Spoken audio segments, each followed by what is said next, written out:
Like, is it the college football playoff committee's fault that Michigan decided to run Philly special inside the 2 as opposed to pounding it? Is that the committee's fault? Did they get the seating wrong?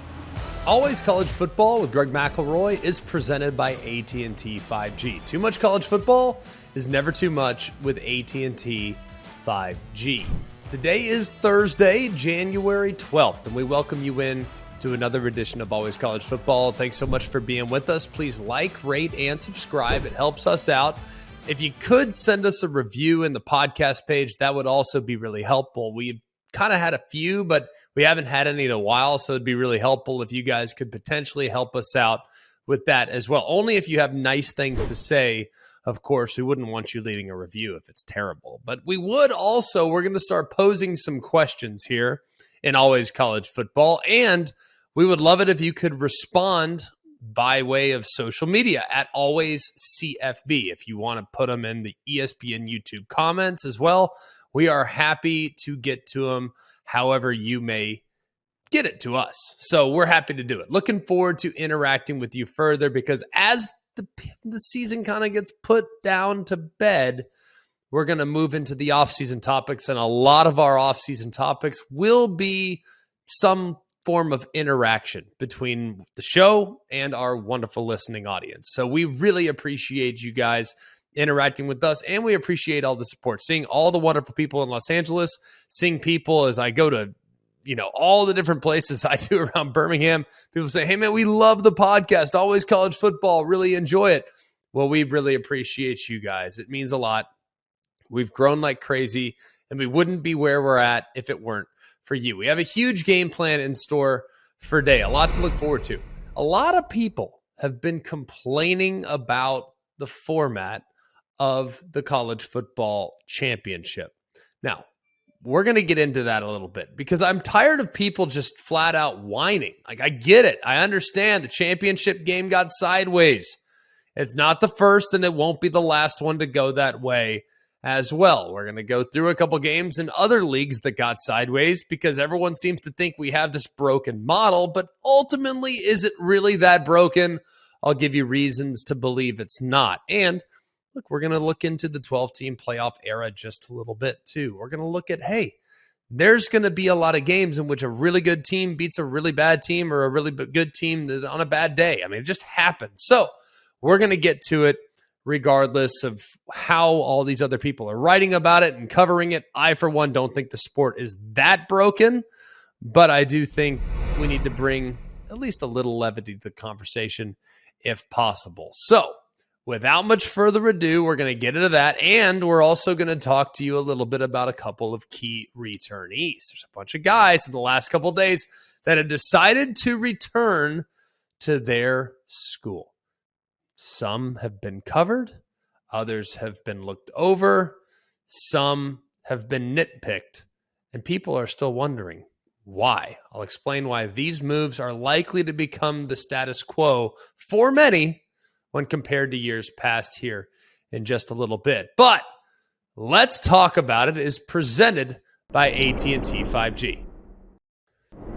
All right, we're not going to put lipstick on a pig. 65-7 is a difficult thing to spin, and I'm not going to intend to. I'm not going to talk down to our audience and tell you that that was a great game. No, I'm not naive enough to think I can convince you of that. I'm not even going to try. What's the point? But I will also say that there is a large faction of college football media members, a bunch. I mean, I don't want to say hundreds, but maybe hundreds, that have come out of the woodworks and saying, my goodness, look at how embarrassingly bad the championship game was. The sport is broken. How is it broken? TCU didn't belong. They don't deserve to be here. Why the heck were the Horned Frogs in the championship game? What an embarrassment. Shame on you, College Football Playoff Committee. What do you want them to do? TCU won their semifinal game en route to the championship. And I might add, people are going to get all bent out of shape and say, well, the championship should be the bid between the two best teams. Okay, well, who are the two best teams? Oh, well, Ohio State and Georgia. They were the two best. Well, they played the semifinal. Guess what? The two best teams in the NFL are the Bills and the Chiefs. For those of you that are Philadelphia Eagle fans, sorry. The two best teams are probably going to play in the semifinal game, also known as the AFC Championship. You know what? You realize that when 1980 U.S. Hockey went to play the Russians, that was in the semifinals. Not the gold medal game. That was in the semifinals. Like, if you have a great moment or a great outcome or a great game, an all-time thriller in the semifinal game, and the championship game goes sideways, are we still going to consider that sport to be broken? Like, does anyone criticize the NFL for games getting a little sideways? Because I'd like to add, there have been a few Super Bowls that got a little off the rails. How about Super Bowl 20, when the Chicago Bears beat the New England Patriots 46-10? You realize how many points 36 points is in the NFL? That's like 100 in college. What about Super Bowl 28? San Francisco 55, the Denver Broncos 10. When I said 36 in the NFL was equivalent to like 100 in college, well, 45 in the NFL is equivalent to 200 in college, just about. What about Super Bowl 27, when you had Dallas and Buffalo? Dallas won that game 52-17. San Fran beat up on the San Diego Chargers. Like, there have been Super Bowls that have gotten off the rails. Yeah, most of the time they're competitive, and most of the time NFL games are competitive. But is anyone saying, hey, man, we really need to restructure? We have to. We got to restructure the way we crown a champion in the NFL. No, we're not doing that. People just acknowledge that, hey, guess what? Sometimes one team has their A game, the other team has their B game, and things get sideways. It happens. It's football. It's a difficult sport to play really, really well every week. That's why you have upsets. That's why teams like the Houston Texans win games in the NFL. It's hard to win, but it's kind of easy to win on any given Sunday and or on any given Saturday. So when you look at things, man, I think that this whole groundswell about how the college football playoff is broken, how we clearly look at all the issues that we have in the past, people just kind of like to be negative. I think the college football playoff and really our postseason format, it's an easy punching bag. I understand that. Like, I beat up on it too sometimes. I get it. There are games in the postseason that are unwatchable. See Iowa, Kentucky, maybe the worst game I've ever witnessed with my own two eyes. If you're a neutral fan, if you're an Iowa fan, maybe you liked it, but not a real watchable game, not a real consumable game. Okay, just using that was an example, though. Like, I think people like to be negative about college football. I don't know why. I feel like a lot of people just love to take shots because forever it was like, well, the semifinal games aren't competitive. Oh, well, the semifinal games, these games get sideways all the time. These games stink. We have a great championship game. Yeah, but the semifinals, man, something's wrong with those. We need to fix those because they are awful. Well, we had two great semifinal games, two phenomenally good semifinal games, all-time great games that people will remember forever this past year with TCU against Michigan and then, of course, Georgia against Ohio State. People were talking about those games and those outcomes forever. They were incredible games, 60-minute games that kept you on the edge of your seat from the very beginning of the ball game. And yet, all anyone wants to focus on is just, oh, see, this is a broken system. See, like, championship got sideways, TCU didn't belong, broken. Why? Like, no, how about we just focus on the positive, or at least try at some point to focus on the positive? Like, is it the college football playoff committee's fault that Michigan decided to run Philly special inside the 2 as opposed to pounding it? Is that the committee's fault? Did they get the seating wrong because Michigan had a god-awful play call? I don't think so. Like, is it the committee's fault that Bama and Tennessee lost 2 games in the regular season, so therefore they couldn't really justify putting them in front of them? Like, is the solution, for those of you that are SEC fans, for instance, some have said, well, the SEC is just so far superior to everybody else that, the SEC's they just have better players. They just have better coaches. They just have all this other stuff. Like, you can include Ohio State. You can include, Michigan on a year-to-year basis. You can include a couple other teams maybe depending on the year. Include Clemson. Include SC maybe in a given season. But what is the solution, SEC fans? Like, do you just want like an SEC-only playoff? And the SEC champion, in your eyes, is just the national champion? What about you that are fans of the Big Ten? Do you want to separate and just hold your own championship? Big 12, ACC, Pac-12, what have you. You guys want to combine all your teams together and crown a worthy champion? Like, what's the solution? What do you guys want to fix? Because I've already heard people saying, well, hey, if it's bad in the 4-team playoff, imagine how bad it's going to be in the 12-team playoff. Well, okay. We don't have blowouts in March Madness. Like, everyone talks about March Madness. Oh, my gosh, it's so great. All the Cinderellas, the buzzer beaters, the photo finishes. They're not games that are decided by 30, 40 points in March Madness. There aren't games that are completely off the rails bad. Of course there are. But guess what? There's 65 of them, so you don't really care as much. There's so many. It's like, oh, well, the Baylor game's bad. Fine, I'll just flip it over to Virginia. That game's close. Oh, Virginia game's bad. Fine, let's just flip it over to Stephen F. Austin. Oh, they're not very good. All right, perfect. Let's flip it to whatever game's on True TV with Marv Albert. Like, you have more options. You have a ton of games. In college football, we only have 3 playoff games, so it's kind of easy to be critical if one of the 3 doesn't deliver. But I just don't understand, like, if you're going to complain, I'm fine with complaints. I'm good with that. I can live with that. Like, I understand that we have an imperfect system. Why? Because we have 131 teams. And not everybody gets to play everybody. And not every schedule is equal. And not everybody is in the same talent-rich part of the country. Not everybody can recruit or has the budget or has the notoriety to be able to create intriguing matchups. Not everybody has a coach that's paid $10+ million a year. Like, we live in a very unequal world. There's the haves and the have-nots. There's the rich and the poor. There's the teams that just struggle to hang on. And there's the teams that if they lose a game, they honestly want to burn the entire city to the ground with pitchforks and flames. Like, I get it. It's impossible to establish some type of tournament where you really can see exactly where everybody falls. But if there's all this brand superiority in one specific part of the country, you tell me how it should be handled.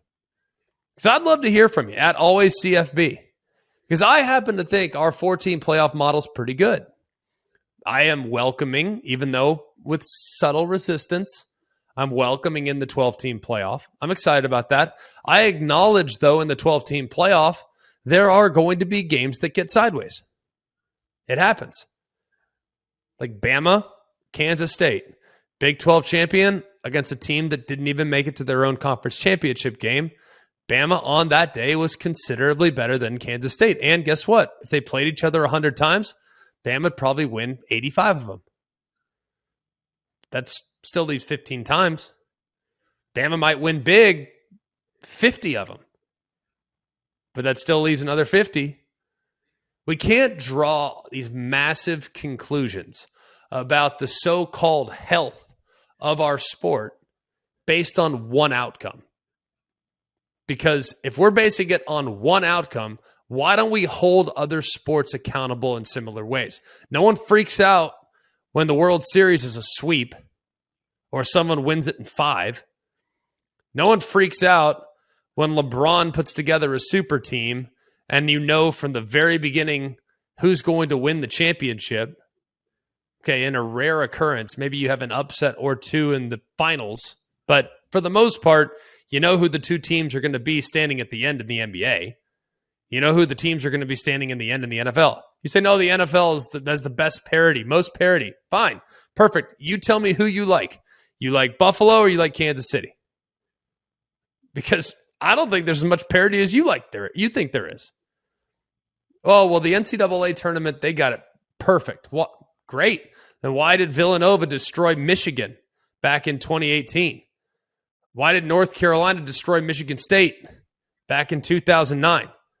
Why did Florida dominate UCLA back in 2006? Why did UNLV beat Duke by 30 back in 1990? Because even though you could have the best tournament in the world, you might have a massive championship platform that falls flat. It doesn't mean the sport's broken. Doesn't mean the postseason stinks. Doesn't mean that the team that loses bad didn't deserve to be there. They earned their way there. They got in. They handled their business. They just didn't handle it in the championship setting. And that left us all with a bit of a bad taste in our mouths. So I'll put a bow on it by saying this. For all of you that are saying that TCU was unworthy, or that the college football playoff system is broken, or this is blood on the hands of the college football playoff committee, or this is exactly why we don't need to go to 12, or this is exactly why we do need to go to 12, because I've heard both sides of the argument based on the result that we got in the championship game. Some people think this is why we need a 12-team playoff, because other teams will play their way in, a la Bama, a la Tennessee, a la whoever. And then there's other teams that are like, oh, well, if we have a 12-team playoff, it's going to be Bama against Ohio State against, Georgia every year. It's like, I think we just kind of live in a world where nobody's happy. And I don't necessarily dislike that, but it does kind of get old when you take into account the yelling at clouds that's been done, at least in the last 24, 48 to 72 hours. McElroy, don't you think a 12-team playoff, and let's use TCU for example, right? If they played Michigan 100 times, how many times is TCU beating Michigan? Like we just used in the Kansas State example, TCU probably beats Michigan out of 100. They probably beat them 35 times. All right, so then fine, we found one of those 35. In the 12-team format, they're going to have to go the next week and prove it again against a really quality opponent. So I guess sitting here and listening to everybody complain about this, whoever gets to the championship game isn't just going to have to do it after 2 games. They're going to prove themselves, especially if it's one of those teams 6 through 12. So isn't that going to make the sport better? Because at that point, everybody's going to at least say, oh, it wasn't just a 1-week fluke. Like they proved it to get there. Yeah, I think that's 100% true. But you're also operating under the assumption a team like TCU would in fact get there. I think what's more likely, depending on how the seeding all works itself out, I think it's more likely that you find Georgia, Bama, Ohio State that occupy 3 of the Final 4 every single year. And that is also something that's problematic for college football. Now, maybe SC arises. I mean, we've seen ebbs and flows, right, in college football. It's not like this is uncharted territory. But I do think that one thing that people got sick of in the playoff era is, it's always the same teams. Oh, it's always Clemson, Bama, some variation of Clemson, Bama, Georgia, Ohio State. I mean, it's some variation of those 4 in Oklahoma, right? Notre Dame. It's like 4 of those 6 teams every year. So people are kind of found, it's like, well, this is stale. We've seen these matchups. These are the only teams that can win national championships, because if it is, I'm kind of over it. I've seen it. I watched it last year. Bama and Clemson, I think, played 4 years, maybe 5 years in a row. 15, 16, 17, and 18. I think they played every single year. That would get old to some. I don't blame you for feeling that way, but I can understand why that would get old. And I do think in a 12-team playoff, upsets will happen. Upsets will definitely happen, just like they do in basketball. You look at basketball, though, it's not often that you have a St. Pete playing for a trip to the Final 4. I mean, yeah, you have a great story. You see a great upset, maybe 2, but likely they're going to fall flat on their face at some point down the road. So that's one thing that I don't think enough people will talk about, is that, well, yes, the Cinderella element is exciting. The Cinderella element in college football is very unlikely. TCU's story is insane. And had they had to go through an additional 2 rounds of playoffs to get to the national championship, that would have made it even more unlikely. So that's the thing that concerns me. If TCU has to go, week 1, let's say you play on the road at Utah. Let's say they're the champion of the Pac-12 and they're the 6th seed and TCU's the 9th seed or whatever it ends up being. They play there. All right, they get a win at Utah. Oh, man, hey, great win. Now you have to go on the road to Michigan. They won the Big Ten. That's another tricky spot. Or you go play them in a neutral site, another tricky spot. But, hey, maybe you find a way to beat them. All right, now you're into the Final Four. Now you got to play against Georgia. All right, well, obviously we found out that the matchup between TCU and Georgia not very favorable. So TCU would play against Georgia. They probably lose, obviously, using this year as an example. Georgia finds their way to the championship. But Georgia en route to the championship, they got to beat the likes of, Tulane, and they have to beat the likes of USC in order to play against the likes of TCU in the semifinal, which they'll probably handle their business. So I think the concerning thing, we all know what the benefits of a 12-team playoff are, but the concerning thing about a 12-team playoff is the teams that can win those games on back-to-back-to-back occasions, week after week after week, are the teams that have great talent and the teams that can overcome any type of injury that could potentially arise. Obviously, the teams that are well-equipped to do that are the teams that have been contending for championships on a down-in or a year-in and year-out basis. The same few that always seem to find their way there. Let's Talk About It is brought to you by AT&T 5G. Too much college football is never too much with AT&T 5G. Every college football season, Goodyear knows the importance of winning on the road. The road will always demand confidence, the confidence to handle whatever the journey brings and to perform under tough conditions. And just like the players and the fans of college football, Goodyear is ready. Are you ready for the road? Visit Goodyear.com to find the right Goodyear tires for whatever road you're on this season. Goodyear, more driven. All right, into some news and notes. A couple guys officially announcing that they are returning to school. One in particular, worth a couple minutes of your time because the video is extremely well done. That would be Spencer Rattler. Go check it out. It's on his social media profiles. Here's my answer, though, with all due respect to Spencer Rattler. Where were you going to go? Were you going to re-enter the transfer portal? Were you going to go pro? Were you going to go and enter your name and become a 4th or 5th round pick? I'm not sure what the options were. And we've kind of gotten to an era. This is not disrespectful to Spencer Rattler. There's about 100 other guys that tweeted, "Hey, I'm coming back. Unfinished business." Great, dude. I didn't even know. I mean, that's awesome. Glad you want to continue playing college football, but you're probably not, going to be a lock to make an NFL roster. So why would you leave early? I guess that's we are in the world in which it's all about self-promotion. I'll be the first one to admit I'm not very good at self-promotion. Never really have been. I kind of just rely on trying to be good and trying to be informed and trying to work really hard and differentiate myself in that way. I've never been good at self-promotion. A lot of people are. Check those that retweet compliments. There's a lot out there. You'll see them. All right. I don't do it very well, but I'm amazed at how good these football players are at self-promotion. Whether they're entering the transfer portal, leaving their school to go somewhere else, not entering the transfer portal, but just announcing that they're coming back, even though they really had no option whatsoever to do anything other than that.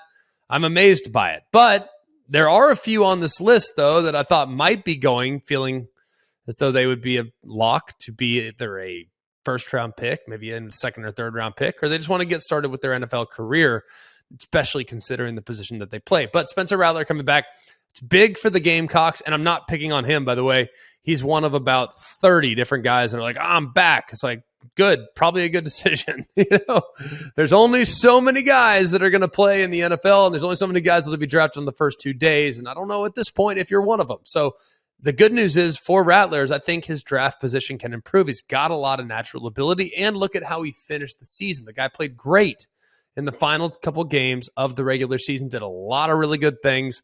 Of course, the bowl game as well, some good things there, but of course, they were very short-handed in the bowl game, so didn't necessarily have all the weapons at his disposal that he would have in the upcoming year. But either way, I think it's a good decision, a really good decision for him to decide to come back and potentially pick up where they left off by trying to create some momentum for the 2023 season. Blake Corum is also returning for Michigan, the running back. We all know how great he's been. Now, I think part of what weighed into this decision, one, where's his health going to be when he has to go to the combine or when he has to go through the draft process? That's probably a factor. Two, I also think when you look at Blake Corum, man, I mean, NIL at Michigan, I know that maybe they're not as heavy on NIL as some other places, but Blake Corum's probably going to be a decent back. But think about how many decent backs in the league there are. The one thing about Blake Corum is the shelf life for a running back in the NFL is extremely short. But if you can become an all-time great at Michigan, and remember, going into the Ohio State game, he was on the short list of a potential Heisman Trophy contender. Imagine if Blake Corum wins a Heisman Trophy or contends for a Heisman Trophy next year. Well, where do you think he's going to make more money? The NFL or having been a Heisman Trophy winner at Michigan?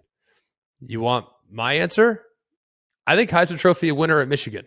There's fewer of those than there are NFL players that played at Michigan. Just my thought. You might disagree, but I think the Heisman Trophy would be definitely something that I would strongly consider coming back, knowing that I could potentially win that thing. Cam Rising at Utah also deciding to come back in a similar vein to Blake Corum. Injured there at the end of the season, injured in the bowl game. Not sure about his recovery. Not sure at this point about how long he'll be out. But either way, good decision to come back and probably a product of the NIL world as well. Like this guy can go right now, bit of a tweener, great football player. But as far as NFL prospects are concerned, kind of TBD as to whether or not he would be good enough to make a roster. I think he probably would, probably be a pretty solid backup, but there are no guarantees. He's a great runner. He's a great athlete, and I do think he can improve, especially in the NIL era. If he comes back and he gets $250,000, that's better than being on a practice squad in the NFL. As a practice squad player in the NFL, you're making about $6,000 a week. It's pretty good, but $250,000 in college, that's really, really good. So another great move there. And then finally, maybe one of the biggest surprises of them all, Florida State continues to blow everyone away with the guys that they're bringing in and the guys that have decided to stay. Fabian Lovett has decided to stay. That's obviously really, really important. One of those interior defensive linemen. Excellent, excellent player. Excellent player there in the middle of that defensive line. And that, of course, is probably going to be a strength for the Florida State Seminoles next year. I think it goes without saying that they are the real deal up front.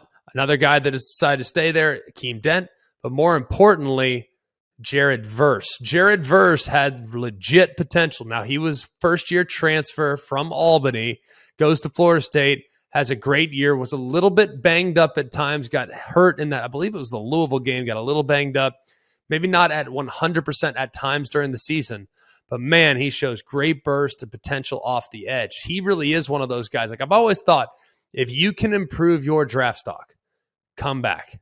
Like if you can potentially be a top 5, top 6, top 10 pick, come back. Because right now, he's a fringe first rounder probably, but with a great year next year, he can jump all the way into the top 10, and that could be the difference of $20 million or so. So a great move by him as well. So very happy to see those guys returning to school and look forward to covering them here in 2023. All right, final thoughts here. Let's just try not to be so negative in 2023. Like, let's not overreact to one result. I know that it's easy to do that. It's easier to prisoner of the moment mentality. I don't think there's anything wrong with having a strong opinion, but let's not suggest we need to burn the entire sport to the ground because the national championship got sideways. I don't think the NFL was losing a lot of sleep over the bad performances of the losing team in the Super Bowl. Like, it's unfortunate. Nobody wants to see it, but sometimes it just is what it is. And in some cases, it's completely unavoidable because the team on the other side is in many ways superhuman. So don't panic. Hopefully the 12-team playoff will even itself out. Hopefully we won't have as many blowouts in the national championship, but I guarantee you in the 12-team format, we're going to have blowouts in that as well. Not just in the early rounds either. It'll be in the national championship.